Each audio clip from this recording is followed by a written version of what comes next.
Tonight on Inside Story, lust, adultery and attempted murder. It's a funny thing to face up to. This is how you're going to die. Two husbands betrayed. It was a pre-planned attack. Get up! We've called the police! She wanted her husband dead.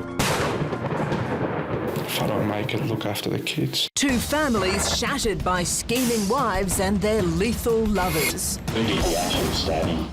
I don't know. It was a sexually charged, dangerously obsessive affair. It was full on. A shot in the dark. You killed the wrong person! A knife in the back. What happens when sex and greed spiral out of control? I just wanted to die.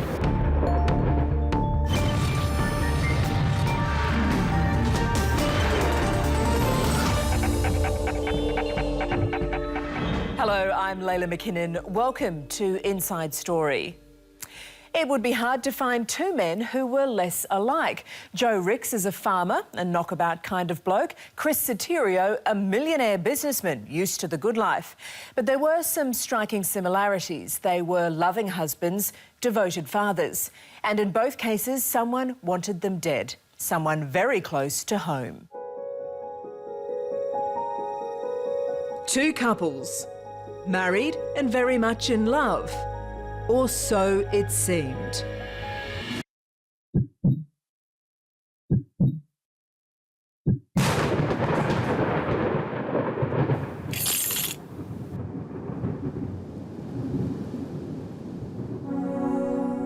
In Melbourne, high-flying businessman Chris Sotirio thought he had it made. 3 kids, a lavish lifestyle, and an attractive, vivacious wife, Vicky. Every day she used to tell me she loves me, and I thought I had a perfect life. No financial stress, beautiful kids. But Chris Sotirio's world was about to fall apart. Chris didn't know it, but Vicky was having a passionate affair, and she wanted him dead. I tried to protect Vicky, and I just yelled out, "Run, I love you. If I don't make it, look after the kids."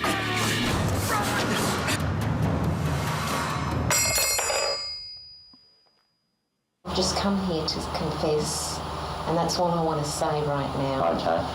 This is a story about greed, betrayal and crazy obsession. And the evil, adulterous women you'll meet tonight, Vicky Sotirio and Andrea Ricks, both had a seemingly insatiable lust for their lethal lovers.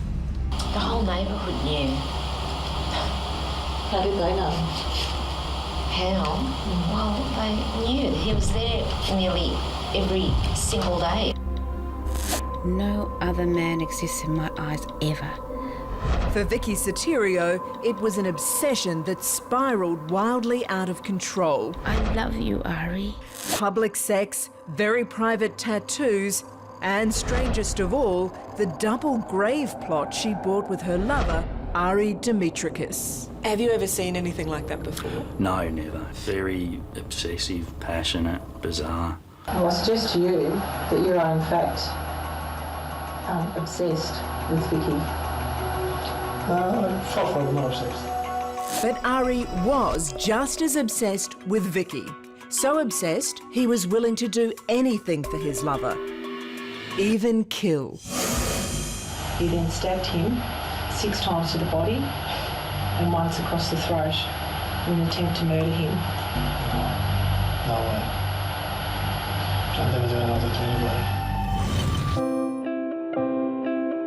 Out in the bush, Joe Ricks also thought he was living the good life with wife Andrea and the kids. Happy times. We had a lot of happy times. We did. Push, you Jimmy. Go I back. wanted to be with her for the rest of my life, yeah. But, as we'll discover later, his scheming wife was also having a secret affair, and Andrea and her lover decide Joe must die.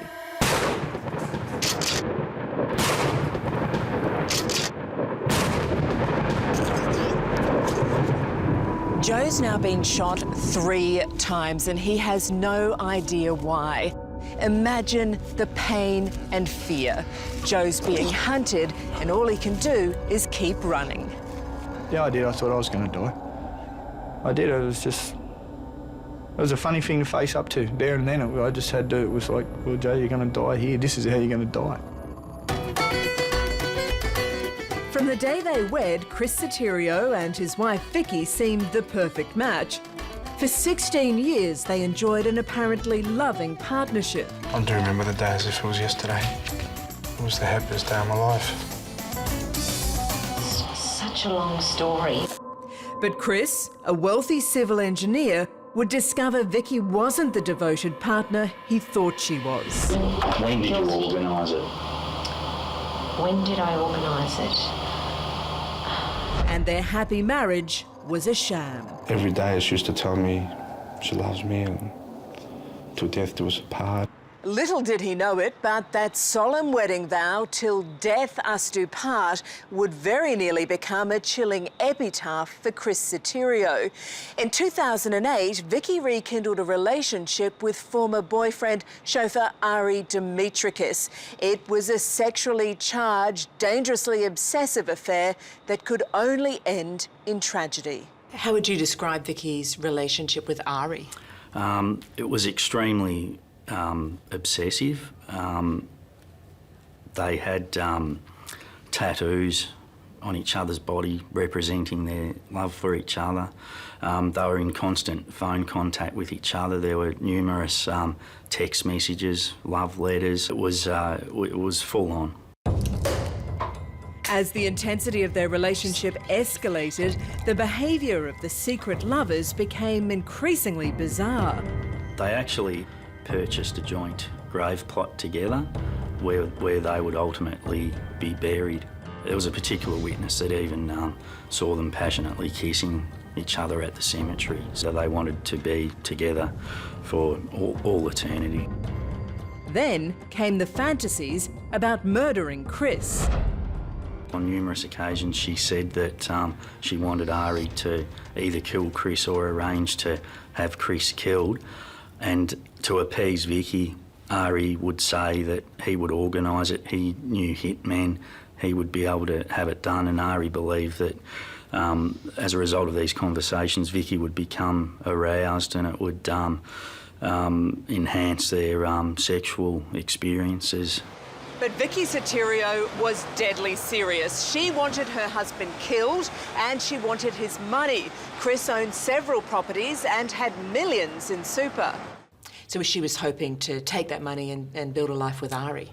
I don't know if it was her intention to have a life with Ari, but it's certainly to keep the money. Coming up next, Vicky Sotirio's deadly birthday surprise. I felt a cut in my throat, he slashed my throat.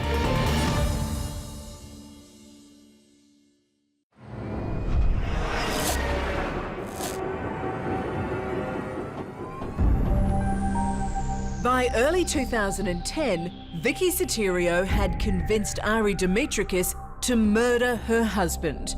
They decided to kill Chris on his 44th birthday, January 2nd. Sometime that day, Vicky met Ari in a park and gave him the murder weapon, a knife. It's all set up. Meanwhile, Vicky played the loving wife, giving Chris a touching birthday card. My darling husband, Chris, wishing you all the best with everything you wish for. Thank you for loving me so much. Your wife who adores you. Then Vicky told Chris she had something else in store, a special birthday surprise. She said, "Get ready, we're going out." I said, "Oh, are we?" She wouldn't tell me where we're going. She wouldn't tell me who was going to be there. The couple set off for a Fitzroy restaurant where Vicky had organised a lavish dinner with friends. Unusually for her, she insisted on driving, parking in a secluded side street. And I said to her, "Why are you parking here?" And she said, "I always park here when I come out with the girls." Come on, hurry up. We're running late. Alpha Ouzri was a regular haunt for Chris and Vicky Sotirio, and with 5 friends, they celebrated in style, eating, dancing, drinking. Although Vicky did leave the restaurant at one stage during the night. She was missing for at least 20 minutes and we believe it's possible that she could have met up with Ari. There was enough time for her to show Ari where their car was parked and plenty of time for her to get back. It was a great night. Good food, good wine, lots of dancing. At the end of the night, the revellers decide to kick on. CCTV footage shows Chris and Vicky walking back to their car, bound for a city bar. Or so Chris thought. And I noticed a guy crouching near our car. And I asked her, is he breaking into our car? And she was very quickly to respond, no, I don't think it's our car. It's the car behind. And again, I didn't think anything of it because I was about 200 yards away. We approached the car and I'm just looking at this guy before I even had a chance to lift my head because he was still sitting on the curb there. I felt a cut on my throat, he slashed my throat. I tried to protect Vicky and I just yelled out, run, I love you. If I don't make it, look after the kids. And then he picked up the knife and he just came on top of me and started stabbing my torso, the front, the back. Hey, get off it! We've called the police! Next thing I remember was a voice saying to me, Chris, stay with me, Chris. There was a doctor that was walking by with his girlfriend. Chris, He helped me, Chris, stop the bleeding. you'll be okay, mate. I think he played a major role in saving my life. While the doctors were treating Chris, what was Vicky doing? Vicky was hysterical. She was running around. She was screaming out. Later on at the hospital, she calmed down quite significantly. However, a doctor came out to inform Vicky that his condition had actually improved. And when she heard that information, she actually deteriorated again and became quite hysterical. So when she found out he might live, That's right. she became very upset. That's right. Chris was in an induced coma for 13 days. Vicky was constantly at his bedside. She'd been a loving wife, visiting him every day, professing her love for him. Finally, Chris wakes and is told by his brother that there's been a breakthrough in the investigation.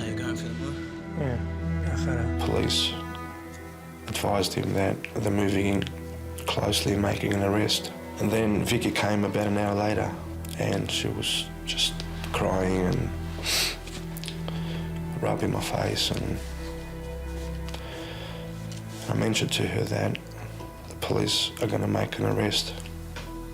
They're moving in closely. And I noticed that she went pale in the face. I mean, I was obviously seeing someone and it just happened.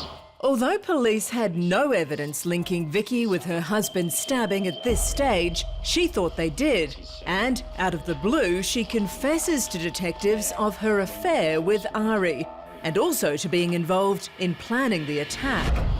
Look, I've just come here to say that Ari and I organised it, and that's all I want to say. But Vicky's not telling the whole truth, and she subtly tries to shift the blame to Ari. Who did the actual stabbing? I don't know. Was it Ari? I honestly, I don't know. He said either he would do it or he'd get someone else to. I don't know. Okay. I don't know. He just used to come up with the ideas, and I just thought, okay. And I'm sorry for it. I am. She knew why she was there, and she knew exactly what she wanted to say. Coming up, Chris Sotirio learns the terrible truth about his evil wife, Vicky. I was just gutted.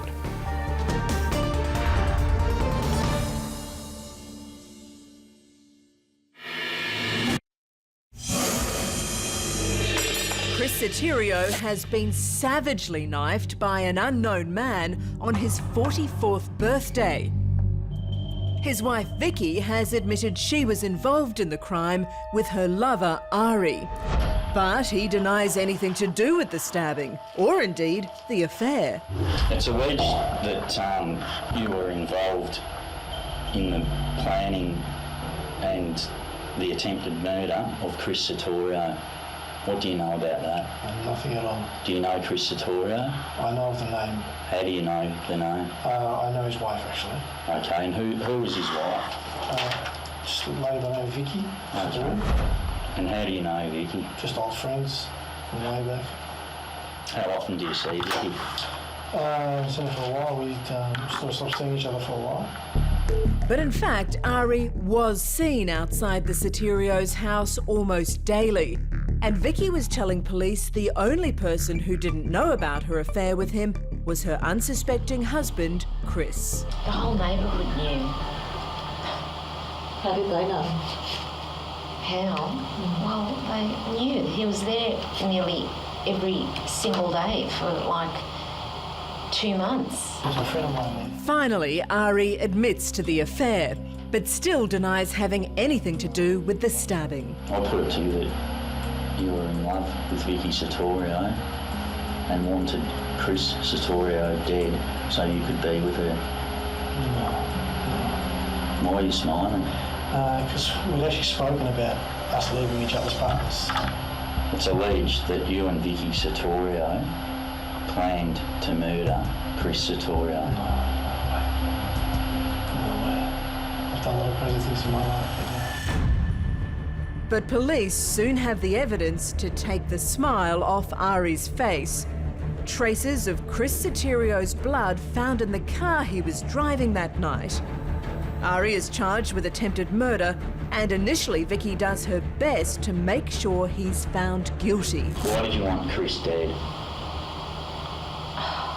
Well, to be honest, I didn't really. He kept forcing me.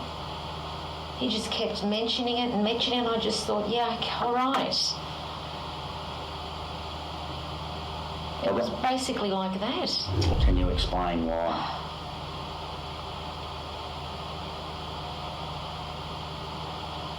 Well, because I know, it was stupid, absolutely silly, I know. Were you in love with Ari? I was. Prior to And this? he showed me so much love. Eventually, Vicky does come clean, finally confessing to being behind the brutal murder plot. I'm here to say that, okay, I am guilty of that, and you know, I did it with the Ari, and I'm sorry for it. I am. You didn't think she was sorry?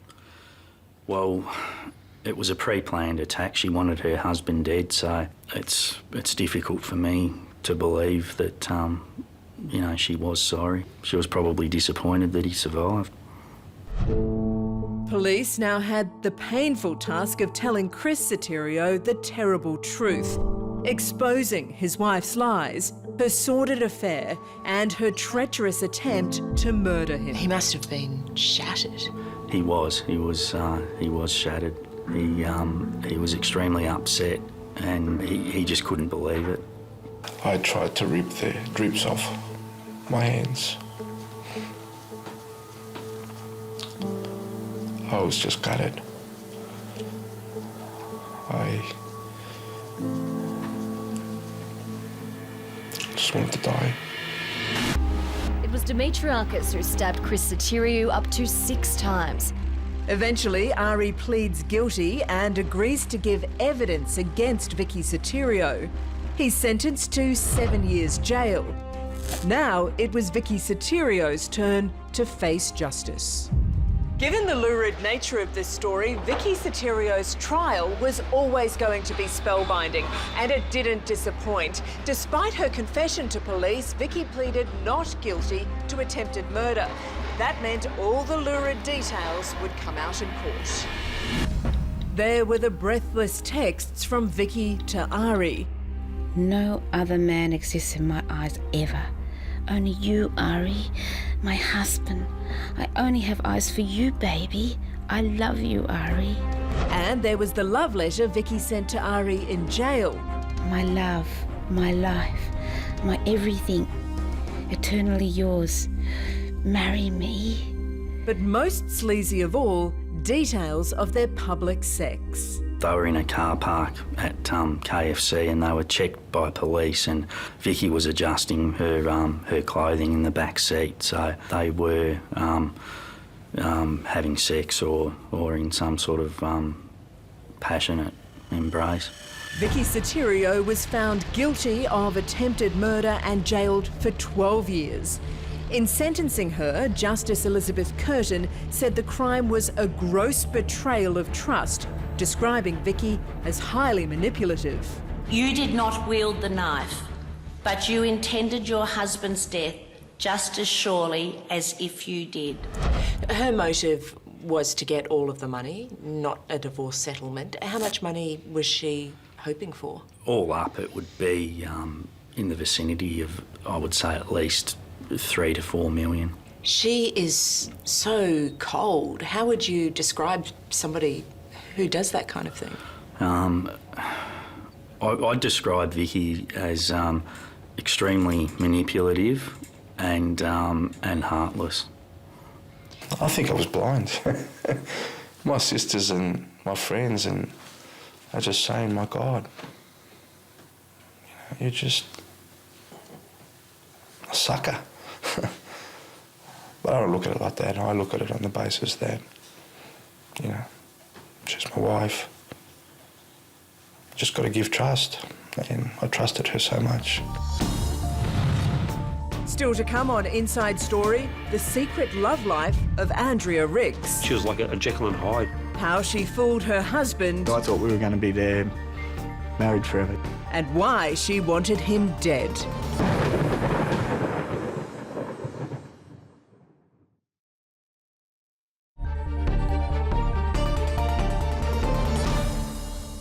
Like Chris Sotirio, Joe Ricks thought he had it all. A loving wife, 3 healthy kids, a comfortable life in the country.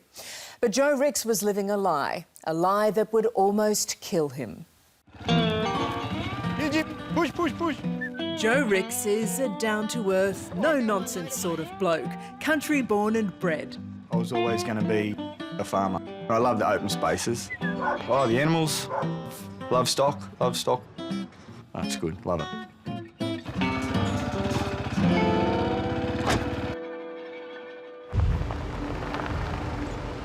But Joe's ideal existence very nearly ended one moonless night on his isolated property near Parkes in the central west of New South Wales.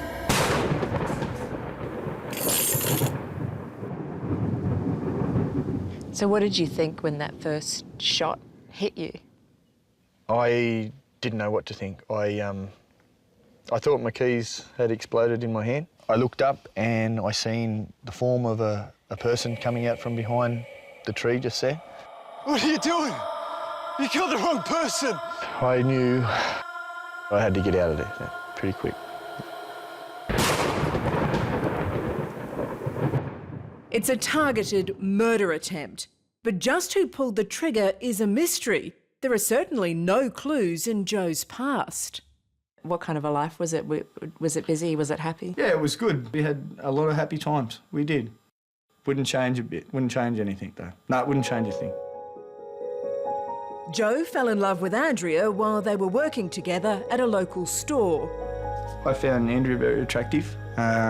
She was fun, so sort of country-minded girl, jeans and boots, and I guess that's what was the attraction, yeah.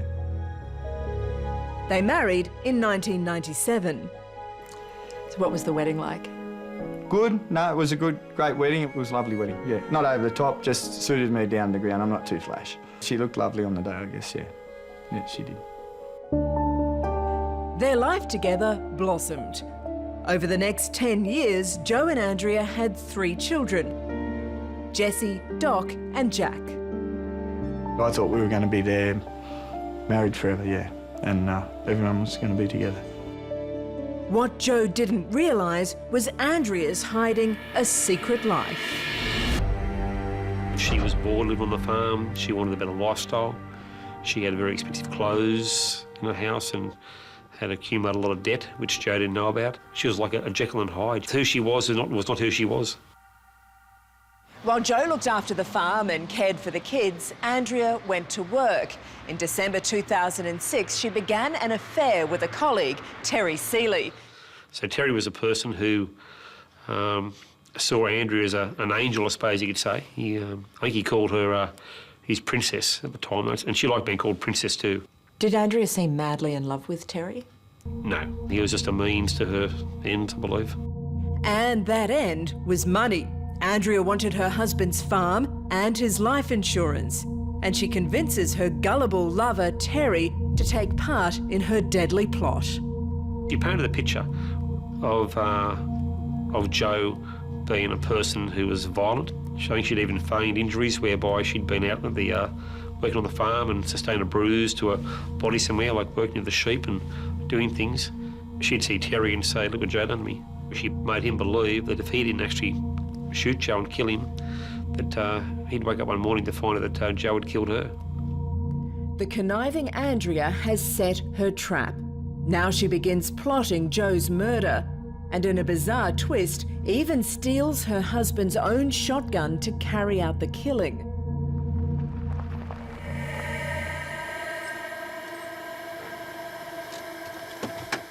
It's a dark, still autumn night, and as Joe arrives back at the farmhouse, Terry Seeley is waiting.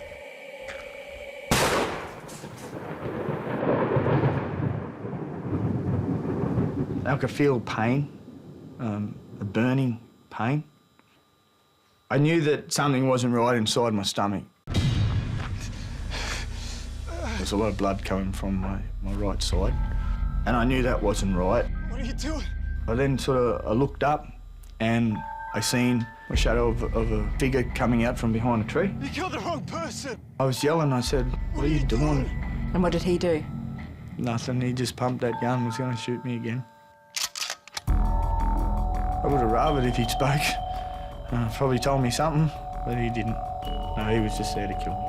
Joe's all alone. His wife and kids aren't home. There's nobody to help.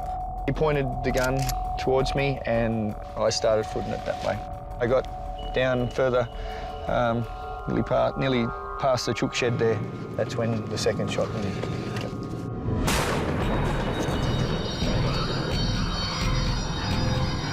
And that's when he shot me in the back. It just felt like 100 wasps just hitting in the back all at once. And I kept running. He's fired 2 rounds at Joe, but Terry Seeley has 23 cartridges left. How far did you make it past the gate before he tried to shoot you? Oh, well, I got probably about another 50 metres and he fired a third shot. Hit me in the back of the head, but it didn't penetrate the skin. So that was a sort of the first bit of hope. That gave me a bit of hope that I was making some distance between us. I just kept going best I could.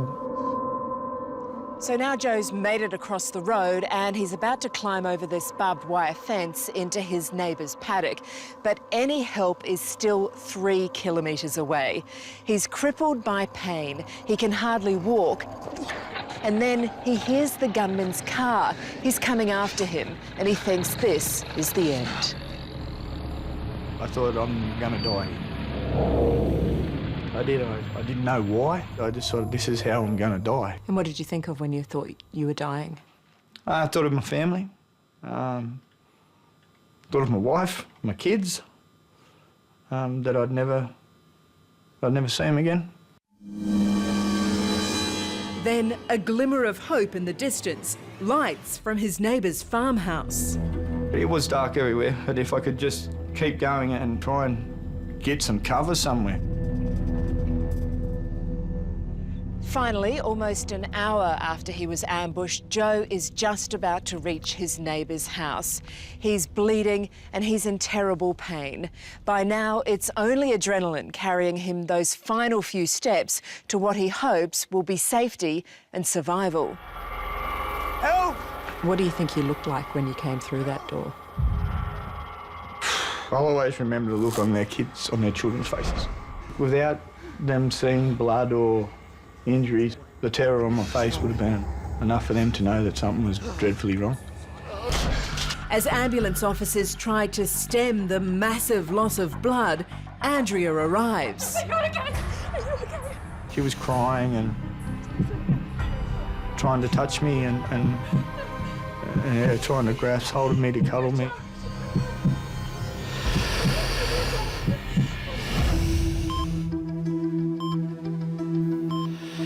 Against the odds, Joe's survived. His wounds are shocking and he's in an induced coma.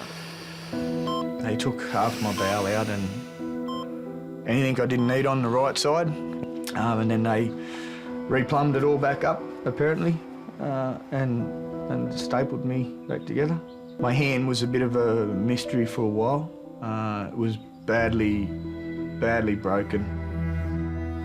Joe's wife, Andrea, is by his bedside day and night. Yeah, they're good. After a week, Joe emerges from the coma. How's your head feeling? It was comforting to have her there. She was affectionate and she'd hold my hand and touch me and tell me everything was going to be all right. Coming up next, the damning evidence that cracks the conspiracy wide open. Where was he when you discharged the first round?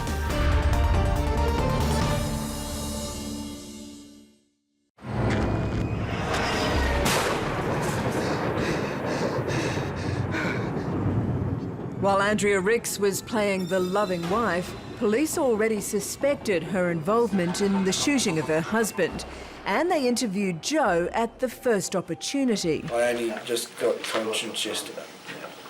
Became conscious yesterday. I've been in the coma. Are you able to give us any reason about what has occurred? No. No. You have any idea? No.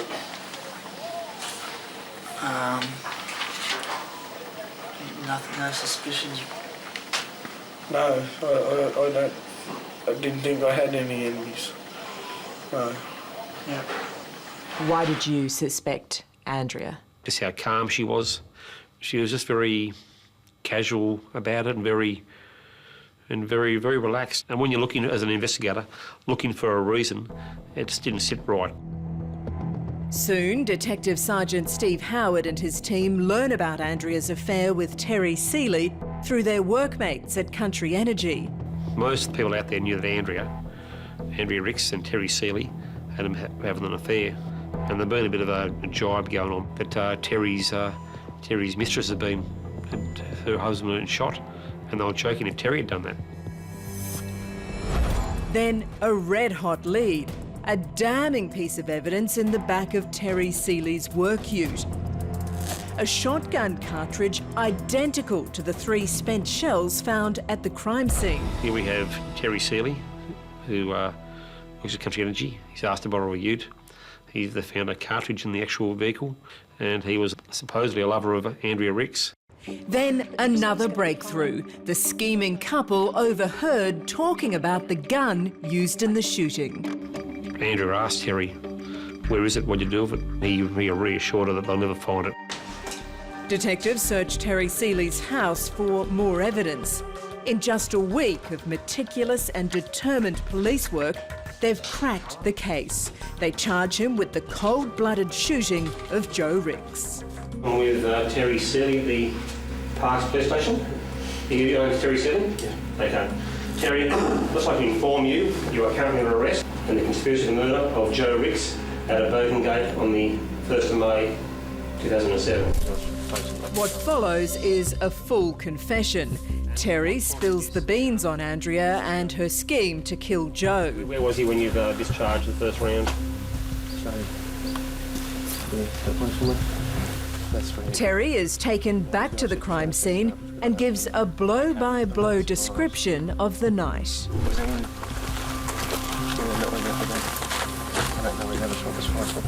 He tells police everything. If was he running or was he limping or how was he getting? Down to a tree, I just don't know which one now that I'm looking at it. Seeley also directs police divers to where he dumped the shotgun. Okay, so sort of butt first, or barrel first out of the water?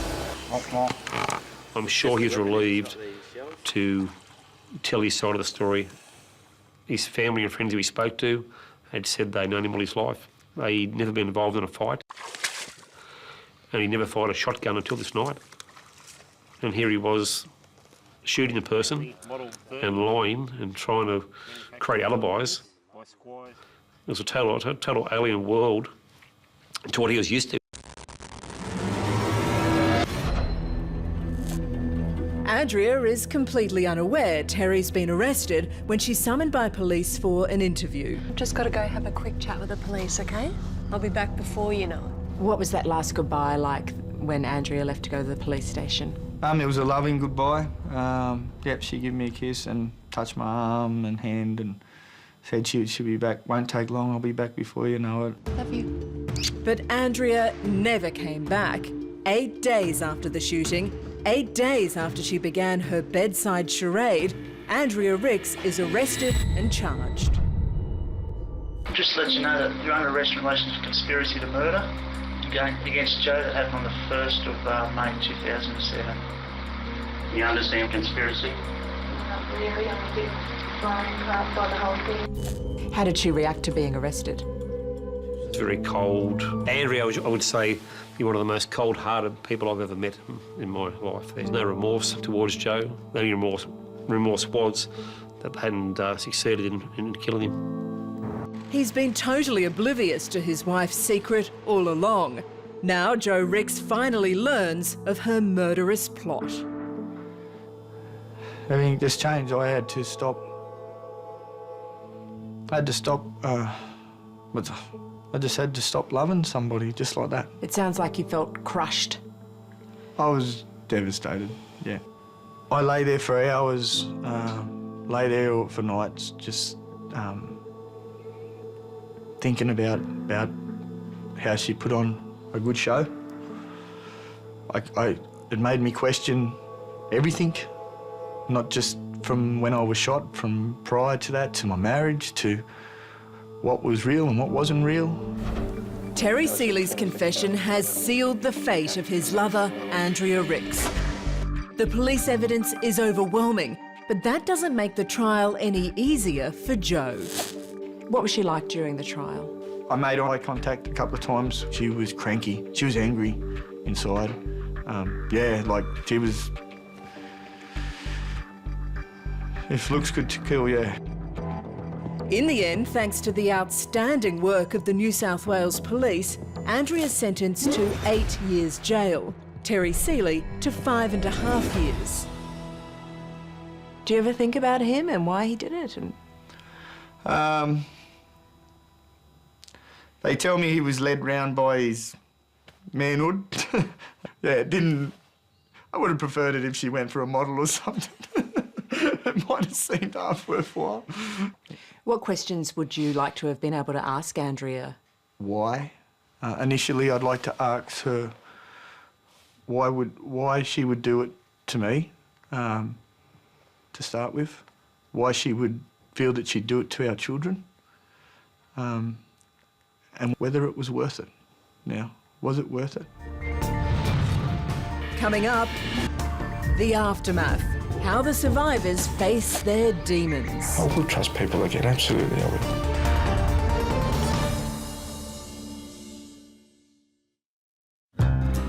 Joe Ricks is no quitter, and despite what he's endured, he's doing his best to move on. But his painful, enduring injuries make it difficult. I've got a lot of lead in my body. My lead level is very high, and we have to monitor that. Do you mind, can I have a look? That's the zipper down the front. Oh, wow, yeah. And that's, you can see the scarring. But it's those other scars, the emotional scars, that Joe's finding just as hard to live with. Oh, it sounds weird. I missed Andrea when I first come home. She wasn't there. She was part of my normal life, my marriage, and she wasn't there. It must have been so disconcerting and confusing to miss someone who had tried to kill you. It upsets you. I was upset. I'd get depressed. But at the end of the day, I had these 3 children. There was nothing I could do about her, but there was something I could do with them. I could look after them and we could get by, we could get through this. And those children have been a lifesaver for Joe as he's struggled with depression. He wants to be a song station agent. What these blokes are doing right now. 20. He's so young and he's already working so hard. Yeah, no, he's going quick, Jack. Yeah, going good, real proud of him, actually. Yeah. Joe's eldest son, Jack, was only 9 at the time of the shooting.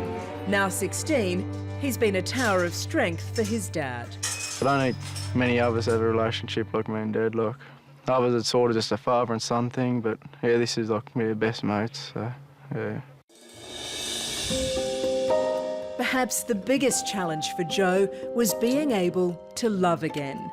But in Sonia, he's found a true soulmate. She's a pretty special person, Sonia. Yeah, Son's very special. Yeah, I'm very lucky to have her. I had myself convinced that I'd have to be on my own forever because because of sort of what happened. But yeah, it took me a while, but yeah, the timing was right and it's going great. Come on, get up here. So when you look to the future, what kind of ideal future do you have for your family? That my kids and Sonia's children, that they all find their way in life and they're happy doing what they do. And hopefully that they'll all be fortunate to meet somebody that they love, because it is a great thing. What more do you need?